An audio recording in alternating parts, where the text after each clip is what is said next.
Hi everyone. I wish you a very happy new year.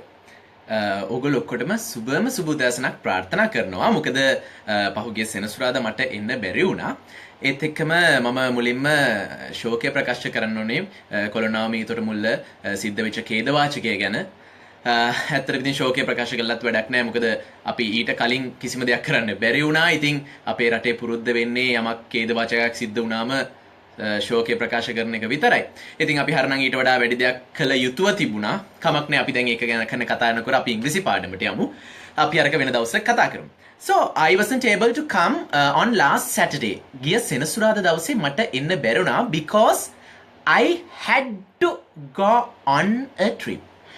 මම අද පාඩමේ ඔයගලන්ට කියලා දෙනවා කිව්වේ grammar සම්බන්ධයෙන්. අර අමාරුයි කියන grammar සම්බන්ධයෙන්. ඉතින් ඒක මම ඕගලන්ට කියලා දෙන්න හදනකොට මම මෙන්න මෙතනින් තමයි ආරම්භය ගන්න හදන්නේ. බලන්න මම මෙතන කතා කරපු දේ I wasn't able to come මට එන්න බැරි වුණා. හරි ඒක එතනින් අවසానයි.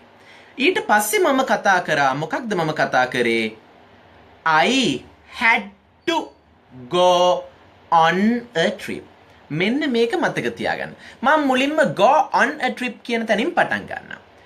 go on a trip කියන එකේ තේරුම තමයි යනවා trip එකක්. එතකොට go on a trip. අපි කියන්නේ go through a trip, go in a trip. We can't say that. You have to say ඔයගොල්ලෝ කියන්න ඕනේ I'm going on a trip. මම trip එකක් යනවා කියන තේරුම තියෙන්නේ go on a trip කියන එක. ඊට පස්සේ මම කිව්වා I had to go. යන්න සිද්ධ වුණා. had to. ඔන්න ඕක ගොඩාක් වැදගත් වාක්‍ය රටාවක් අපි කතා කරන්න අවශ්‍යයි. මට යන්න සිද්ධ වුණා. I had to go. ඒ කියන්නේ මම ගියා ඇත්ත සතුටුත් වුණා. හැබැයි මට යන්න සිද්ධ වුණා. I had to go. මට ඒ දේ කරන්න සිද්ධ වුණා. I had to do that. had HAD had to TO ඊට පස්සේ අපි කරන ක්‍රියාව දාන්න පුළුවන්. ඒ කියන්නේ අපි අකමැත්තෙන් හෝ එහෙම නැත්තම් මට කරන්න සිද්ධ වෙච්ච දෙයක්. තව එක උදාහරණයක් ගන්නම්. I will take another example. I had to see her. මම කැමැත්තෙන් ගියේ නැහැ. මට ඇයව මුණ ගැහෙන්න සිද්ධ වුණා. I had to see her yesterday. මට ඇයව මුණ ගැහෙන්න සිද්ධ වුණා. අන්න ඒක හොඳට මතක තියාගන්න. had to කියන එකෙන් අදහස් වෙන්නේ අතීතේ මම කළා. හරිද? මම ඒ දේ කළා හැබැයි ඒක කරන්න සිද්ධ වෙච්ච දෙයක්. මම කැමැත්තෙන් නෙමෙයි කැමැත්තටත් වඩා කරන්න සිදු වුණ දෙයක්. එතකොට ඔය had කියන්නේ අතීතයිනේ past tense නේ. අපි වර්තමානයේ ගත්තොත් අපි වර්තමානයේ කතා කරන්න දෙයක් ගත්තොත් කොහොමද කියන්නේ? have to. මම කියනවා you have to go. ඔයාට දැන් යන්න සිද්ධ වෙනවා. එහෙම නැත්තම් වැඩි හිටියට දෙමව්පියට දරුවෙක්ට කියන්න බලන්න you have to eat now. දැන් කන්න සිද්ධ වෙනවා. එහෙම නැත්තම් you have to do your homework. ගුරුවරු ගොඩක් අය බලනවා මට ගොඩක් අය කතා කරනවා වීඩියෝස් බලනවා කියලා සර්ගේ. එතකොට you have to do your homework. අනිවාර්යෙන්ම homework කළ යුතුයි. අන්න අපි කළ යුතු දෙයක් ගැන තමයි එතන have to කියන එකෙන් කතා කරේ. එතකොට මම කිව්වේ මේ grammar ගැන කතා කරනවා කියලානේ. So when we talk about grammar, the first thing that comes to our mind is tenses. අපි grammar කියන දේ කතා කරන්න ගත්ත ගමන් මුලින්ම අපේ මොළයට එන්නේ මොකක්ද? අර tenses කියන එක. What are tenses? tenses 12ක් තියෙනවා. තව passive voice උත් 8ක්ද කොහෙදක් තියෙනවා. එතකොට ඔක්කොම 20ක්. එපා වෙනවා. හැබැයි මේකයි. හොඳට තේරුම් ගන්න. මේ tenses හෝ වේවා මේ අපි passive voice, active voice මේ තියෙන දේවල් බය වෙන්න එපා මුලින්ම මේක තේරුම් ගන්න. හැබැයි මතක තියාගන්න grammar is essential. grammar අත්‍යවශ්‍යයි. කවුරු හරි කියනවා නම් grammar අනවශ්‍යයි කියලා ඒක වැරදි. but මෙන්න මෙහෙම හිතලා බලන්නකෝ. මෙන්න මේ දේ. අපි සිංහලෙන් කතා කරනකොට අපි කියන්නේ නැද්ද? යන්නේ නැද්ද? කවුරු හරි මෙතන ඉන්නවනම් අපි කියනවා යන්නේ නැද්ද? මොකද කරන්නේ? අපි ඒ වෙලාවේ අහනවද? ඔයා දැන් යන්නේ නැතිද? ඔයා දැන් මොකද කරන්නේ? අපි එහෙම අහන්නේ නැහනේ. අපි සිංහලෙන් වුණත් ඒ පොඩි ඇඩ්ජස්ට්මන්ට් එකක් කරනවා කතා කරද්දී. So you can do the same thing in English. English වලත් ඔයගලන්ට ඒ දේම කරන්න පුළුවන්. ඒ කියන්නේ ඉංග්‍රීසි වලින් වැරදුනා දැන් සිංහලෙන් ඕගොල්ලෝ ඒ වගේ වෙනස්කමක් කරනවා නම් ඉංග්‍රීසියෙන් කතා කරද්දිත් ඒ වගේ පොඩි පොඩි වෙනස්කමක් කරයාට ගැටලුවක් නැහැ. හැබැයි පොඩි ගැටලුවක් තියෙනවා. ඔයා ඒ ටෙන්ස් එක ඒ ක්‍රියාව පාවිච්චි කරන්නේ වැරදි විදියට නම් අන්න ඒක ගැටලුවක්. ඒ කියන්නේ අපිට කියන්න බලන්න මෙන්න මෙහෙම are you going now කියන එක තමයි හරි. ඔයා දැන් යනවද? are you going now? හැබැයි අපිට කියන්න බැරිද? අපි මේ ස්පෝකන් කතා කරන දෙයක් නේ. ඇයි අපිට කියන්න බැයිද? going now. අපිට ප්‍රශ්නයක් විදිහට අහන්න බැරිද? යනවද දැන්? going now. යනවද? හැබැයි මතක තියාගන්න මේක ලියද්දි කවදාවත් කරන්න බෑ. ඒක සම්පූර්ණයෙන් වැරදි. කවදාවත් එහෙම ලියන්න බෑ. මම මේ කතා කරන්නේ අපි දෙයක් කතා කරනකොට එදිනදා ජීවිතේදී කතා කරන්න දෙන්නේ. going now අපිට question mark එකක් විදිහට දාන්න පුළුවන්. හරි? හැබැයි හරි දේ තමයි හොඳට තේරුම් ගන්න මම මේ කියන දේ. if you can speak English the correct way හරි විදිහට කතා කරන්න පුළුවන් නම් that is the most important thing. are you going now? අන්න ඒක තමයි හරිම ක්‍රමය. හැබැයි මම මේ මුලින් ඉඳලාම ඉගෙන ගන්න අය වෙනුවෙන් තමයි මම අර ක්‍රමයක් ඕගලන්ට අවශ්‍යයි නම් පාවිච්චි කරන්න පුළුවන් කියන එක දැනුවත් කරේ. එතකොට මේ ටෙන්සස් මම කියවනේ අද සමහරට මේ පාඩම එපා වෙයි සමහරට මොකද හැමෝටම වැදගත් නැති වෙයි. හැබැයි මට ගොඩාක් මැසේජස් එනවා. ඒකත් කියන්න ඕනේ. ඕගොල්ලෝ මාත් එක්ක කතා කරන්න ගොඩාක් උත්සාහ කරනවා. but I am very busy. මං ගොඩාක් කාර්යබහුලයි. ඒතර හැම වෙලේම මට කතා කරන්න බෑ. ඉතින් මගේ ප්‍රොෆයිල් එකට එවනවට වඩා චන්දුක ලෝපේස් කියන page එකට ඕගොල්ලෝ මැසේජස් එවුවොත් මට ගොඩාක් ඒකට පහසුයි උත්තර දෙන්න. ඒත් එක්කම චන්දුක ලෝපේස් easy english කියන අපේ YouTube channel එකට ඕගලන්ට ඒකේ වීඩියෝස් බලන්නත් පුළුවන්. ඒ වගේම තමයි චන්දුක easy english කියලා අපේ English group එකෙත් ඕගලන්ට පුළුවන් ප්‍රශ්න අහන්න. අපි ඒකෙත් ප්‍රශ්න කතා කරනවා. ඉතින් ඒ කතා කරද්දී දැන් මගෙන් අහන ප්‍රශ්න හින්දා තමයි මම මේ අද ටෙන්සර්ස් මේ කාල ගැන කතා කරන්න උත්සාහ කරේ. දැන් අපි මෙහෙම ගමුකෝ. simple present tense කියලා එකක් තියෙනවා. simple past tense, simple future tense. මොකක්ද මේ කතා කරන්නේ? තව තියෙනවා present continuous, past continuous, future continuous. එතකොට 3යි 6යි. ඊට පස්සේ තියෙනවා present perfect tense, past perfect tense, future perfect tense. 3යි 9යි. present perfect continuous tense, past perfect continuous tense, future perfect continuous tense. බුදු අම්බෝ tenses වර්ග 12ක් තියෙනවා. ඔය ඔක්කොම ඉගෙන ගන්න හදන්න එපා. මෙන්න මෙහෙම හිතලා බලන්න.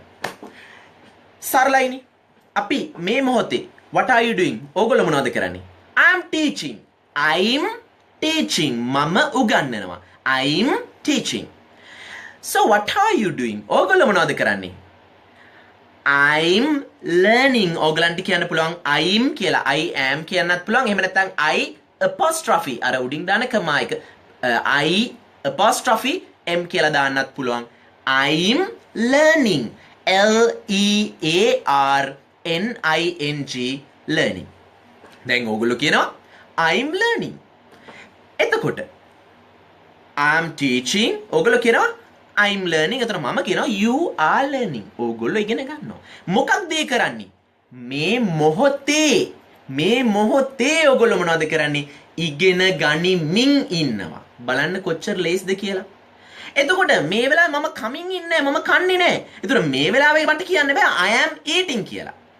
මේක අවස්ථානුව වෙනස් වෙනවා. ඒකත් හොඳට මතක තියාගන්න. මම මේ සරලව කියලා දෙන හින්දායි මේ විදිහට කියන්නේ.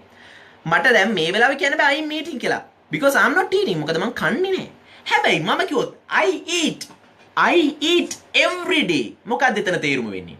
I eat every day. මම පුරුද්දක් වශයෙන් මම සාමාන්‍යයෙන් කරන දෙයක් ගැන තමයි මම එතන කතා කරේ. I am eating කියන්නේ මේ මොහොතේ කමින් ඉන්නවා නම්. හැබැයි මම කිව්වේ I eat every day. හැමදාම මම කනවා. I go to office every day. මම හැමදාම ඔෆිස් යනවා. මේකත් හොඳට මතක තියාගන්න. I am going to office කියලා කියන්නත් පුළුවන්. ඒක කිසිම ගැටලුවක් නැහැ. යෙදෙන තන අනුව. හැබැයි මම මේ වෙනස තේරුම් ගන්නයි උත්සාහ කරේ. ing දැම්මොත් am හරි is හරි are හරි දාලා මේ ing එකක් දැම්මොත් මේ මොහොතේ කර ඉන්න දෙයක්. හැබැයි එහෙම නැතුව අර simple present tense කියලා අපි I eat, I go, we go අන්න එහෙම කිව්වොත් මොකද්ද? එතන කතා කරන්නේ simple present tense පුරුද්දක් වශයෙන් කරන දෙයක්. දැන් කරමින් ඉන්නවා නම් අර present continuous කියන එක පුරුද්දක් වශයෙන් කරනවා නම් simple present කියන එක. ඕකට බය වෙන්න එපා. ඔය වචන අපි කවුරු හරි ඉංග්‍රීසි කතා කරලා දැකලා දෙනවා. මම මේ present continuous tense use කරනවා. එහෙම කියන්නේ නැහනේ. So you don't need those words. ඒ වචන අවශ්‍ය නැහැ. යෙදෙන තැන තමයි අපි දැනගන්න අවශ්‍ය. එතකොට දැන් මං කියලා දුන්නාද ඒ ප්‍රසන්ට් වල වර්තමාන කාලයේ තියෙන පොඩි ගැටලුවක්. මං හිතනවා ඒක දැන් පැහැදිලි කියලා. ඒතර මේකත් එක්කම grammar කියලා කියන්නේ ඔය tenses 20 tenses 12 tenses 8 එහෙම නෙමෙයි. grammar කියලා කියන්නේ ඊට වඩා ගොඩක් ලොකු දෙයක්. ඒතර ඒකට අයිති වෙනවා prepositions අයිති වෙනවා articles අයිති වෙනවා එක එක දේවල් අයිති වෙනවා. දැන් මම ඔයගලන්ට කලින් කියලා දුන්නානේ අර and පාවිච්චි කරන විදිය. ඒ කියන්නේ මොකද්ද? I am eating an ice cream. මේ වෙලාවේ මම කමින් ඉන්නේ මොකක්ද? ice cream එකක්. an ice cream. එතකොට තේරුම් ගන්නකෝ මම ice cream එකක් කමින් ඉන්නවා. මම කිව්වේ මොකද්ද? an ice cream. එතකොට ඕගොල්ලෝ මේ වෙද්දි දන්නවා මොනවද? අර A-I-O-U මතක තියාගන්න ලේසි. A-I-O-U A-E-I-O-U. What are those things? They are called vowels. ඒවට කියන්නේ vowels කියලානේ. ඕගොල්ලෝ දන්නවා ඒවට කලින් මොනවද පාවිච්චි කරන්නේ අපි? an කියන එක. එතකොට an apple, an orange, an egg, an umbrella අන්න ඒ විදිහට තමයි අපි පාවිච්චි කරන්නේ. an ice cream මේ විදිහට තමයි පාවිච්චි කරන්නේ. හැබැයි ඒක වැරදි. හොඳට තේරුම් ගන්න. අපි ඒ අකුර ඉස්සරහෙන් an දානවා කිව්වොත් මෙන්න මේ වාක්‍ය හොඳට හිතලා බලන්නකෝ. She is going to an university කියලානේ අපි කියන්න ඕනේ. මොකද university කියන්නේ විශ්වවිද්‍යාලය. university කියන එක පටන් ගන්න U අකුරෙන්. එතකොට හරිනම් කියන්න ඕනේ දැන් මේ අපි ඉගෙන ගත්ත විදියට she is going to an university කියලා. But we don't say that. අපි ඒක කියන්නේ. අපි කියන්නේ මොකක්ද? She is going to a university. එතකොට සර් මොකද්ද සර් මේ බොරුනේ කිව්වේ? A E I O U දැම්මොත් n දානවා කිව්වා. හැබැයි දැන් යුනිවර්සිටි කියද්දි a යුනිවර්සිටි කියනවනේ. Remember this. කවදාවත් අකුරට නෙමෙයි vowel letter එක දාන්නේ. ශබ්දයට. ඒ කියන්නේ a කියන ශබ්දය එතකොට E I O U ඕගොල්ලෝ හිතලා බලන්න U කියන අකුරේ ශබ්දය මොකද්ද කියලා. අපි කියවන්නේ U කියලා කිව්වට ශබ්දය මොකද්ද? ගන්න උදාහරණයට කුඩයට මොකද්ද කියන්නේ? umbrella. අපි umbrella කිව්වේ නෑනේ. අපි කිව්වේ umbrella කියලා. අන්න එතකොට අපිට පේනවා එතන කතා කරන්නේ මොකක්ද? අ කියන ශබ්දය ගැන. එතකොට තේරුම් ගන්න අපි මාමට අංකල් කියනවා. යුන්කල් කියන්නේ නෑනේ. එතන ශබ්දය මොකද්ද? අ. එතකොට තේරුම් ගන්න මේ ශබ්දත් එක්ක තමයි vowels හැදෙන්නේ. එතකොට university අන්න ඒ වගේ වචන වලට U අකුර එනකොට බලන්න ය ශබ්දය තියනවද කියලා A E I O U වල නෑනේ. එතන U ය කියන ශබ්දය නෑ. එහෙනම් හොඳට තේරුම් ගන්න මේ ටික ගැලපෙන්නේ වෙන්නේ ඒ කියන්නේ හොඳට මතක තියාගන්න තේරුම් ගන්න ශබ්දයත් එක්ක ප්‍රොනන්සියේෂන් එකත් එක්ක. දැන් ගොඩක් දරුවෝ දැන් මම එක වසරේ මොන්ටිසෝරි ඉඳලා මම දරුවන්ට උගන්වනවා. එතකොට මම වැඩිහිටියන්ටත් උගන්වනවා මොන්ටිසෝරි දරුවන්ටත් උගන්වනවා. එතකොට මම මේ වෙනස දකිනවා. වැඩිහිටියෝ ඉස්සර අපේ මොන්ටිසෝරි වල ඉගෙනුවේ සාමාන්‍ය විදියට අපි මේ A B C කියලා. හැබැයි දැන් මේ ෆොනටික්ස් කියලා ඇවිල්ලා A වෙනුවට කියනවා ඈ, B වෙනුවට කියනවා බ, C වෙනුවට කියනවා ක, ඊට පස්සේ D වෙනුවට කියනවා ඩ, ඈ බ කාඩ කියලා මේ වෙනම විදියකට. ඒක එක අතකින් සාර්ථකයි. මොකද එතන අපි කතා කරන්නේ ශබ්දත් එක්ක. So you have to understand this difference. මේ වෙනස තේරුම් ගන්න. අපි එතකොට and ඒවා පාවිච්චි කරන්නේ ශබ්දය අනුව කියන එක හොඳට මතක තියාගන්න. එතකොට අද දවසේ මම ගොඩාක් දේවල් කතා කරගන්නවා. ඒ කියන්නේ මම දැන් මේ මුලින්ම කතා කරා අපි කොහොමද had to have to කියන එක කතා කරේ කියලා. ඊට පස්සේ මම tenses වලට ඇවිල්ලා අන්තිමේදී මම මේ articles වල and කියන එකටත් ගියා. එතකොට හොඳට තේරුම් ගන්න දැන් අපි මෙහෙම ගත්තොත් I am eating an ice cream කියලා කියන්නේ මම මේ මොහොතේ ice cream එකක් කමින් ඉන්නවා කියලා. හැබැයි අපිට මෙහෙමත් කියන්න පුළුවන් I am eating ice cream. මම ice cream කනවනේ. මොනවද කන්නේ? මම ice cream කනවා. I am eating ice cream. අන්න එහෙමත් කියන්න පුළුවන්. හැබැයි ඕවා මම දැන් එකපාර ඔළුවට දැම්මොත් ඕගොල්ලෝ මේක හිතනවා අම්මෝ එහෙනම් මොකද්ද මේ වෙන්නේ කියලා. එහෙනම් මම මේ යන්නේ පිළිවෙලටනේ සරල විදිහනේ මම කිව්වා මාස 3ක් මේ අද අපේ 7 වෙනි පාඩම. එතකොට මේ පිළිවෙලට යද්දි ඕගලන්ට තේරෙයි මේක හරි වැදගත් විදිහටනේ. දැන් අලුත්ම ට්‍රෙන්ඩ් එක වෙලා තියෙනවා Facebook එකේ, YouTube එකේ ඉංග්‍රීසි වීඩියෝස් දානවා ගොඩාක් ගුරුවරු. මට හිතාගන්න බෑ මම එක දැක්ක දෙයක් කියන්නම්. ඒගොල්ලෝ සිවියර් කියලා උච්චාරණ කියන්නේ. ඒ කියන්නේ මට ඔළුව කැක්කුමක් තියෙනවා නම් අපි කියනවා headache. headache කියන්නේ ඔළුව කැක්කුම. H E A D ACHE head ache හිස රදයට තමයි headache කියලා කියන්නේ. එතකොට I'm having a headache කියලා කියනවා වගේම මගේ ඔළුවේ අමාරුව ගොඩාක් වැඩි නම් අපිට කියන්න පුළුවන් I'm having a severe headache කියලා. SEVERE severe ඉතා දරුණු කියන තේරුම. එතකොට තේරුම් ගන්න I'm having a severe headache. අඩු ගානේ severe කියන එකේ ස්පෙලිංස් වත් දන්නේ මේ ගුරුවරු කියලා Facebook එකේ YouTube එකේ වීඩියෝ දානකොට. ඒතර ඒ හින්දා හොඳට තේරුම් කරගන්න මේ හරි විදිහට වැදගත් විදිහට ඉගෙන ගන්න. අනිත් එක තමයි I can use all the pronunciation in the world. මට මෙතන z එක හරි s එක හරි pronounce කරන්න පුළුවන්. මොකද මම දැන් අවුරුදු ගණනාවක් තිස්සේ ඉංග්‍රීසි උගන්වලා මෙච්චර වැඩිහිටියන්ටත් ඉංග්‍රීසි උගන්වලා ගුරුවරුන්ටත් ඉංග්‍රීසි උගන්වනවා. So don't think about my pronunciation. මගේ උච්චාරණය කතා කරන්න බෑ. If I talk like that මම හරි විදිහට උච්චාරණය කරන් ගියොත් ඕගලන්ට මං කියන මෙලෝ හසරක් තේරෙන්නේ නැහැ. That is why I am doing this. ඒ හින්දා තමයි මම මේ කට ඇරලා වචන කෑ ගහලා ඒ කියන්නේ ඕගලන්ට පැහැදිලි වෙන්න කතා කරන්නේ. එහෙම නැත්තම් මේ උච්චාරණය කරන්න. ඒ හින්දා කවුරු හරි උච්චාරණයක් ගැන කතා කරනවා නම් pronunciation ගැන කතා කරනවා නම් එයාගේ ළඟට යන්නත් එපා. එයා ගැන බලන්නත් එපා.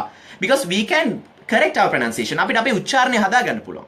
You have to remember that. උච්චාරණය පහසු වෙන්න තමයි මම tongue twisters දුන්නේ. මතකද? Red lorry, yellow lorry, red lorry, yellow lorry. අපේ challenge එක තියෙනවා.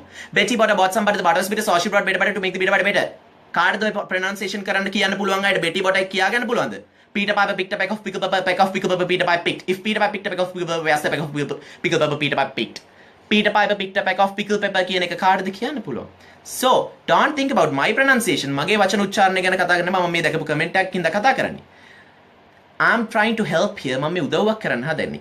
මොකද මේ වීඩියෝස් දාලා මට මුදලක් ලැබෙන්නේ නැහැ. YouTube එකට දාන අයටයි හම්බ වෙන්නේ. මේ වීඩියෝස් ඔක්කොම කොපි කරනවා. මම කරන දේවල් නෙමෙයි.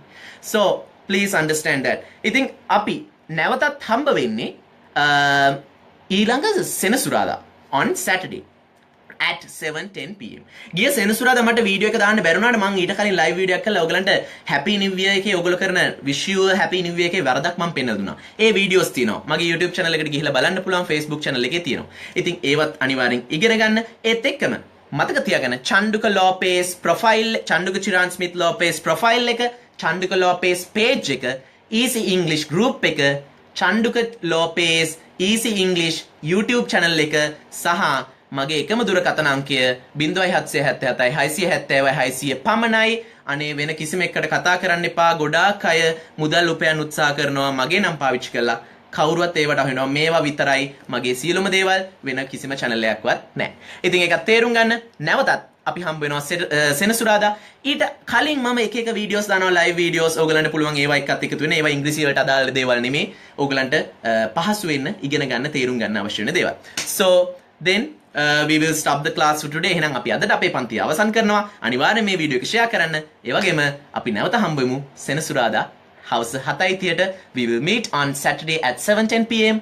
Then see you and also good night.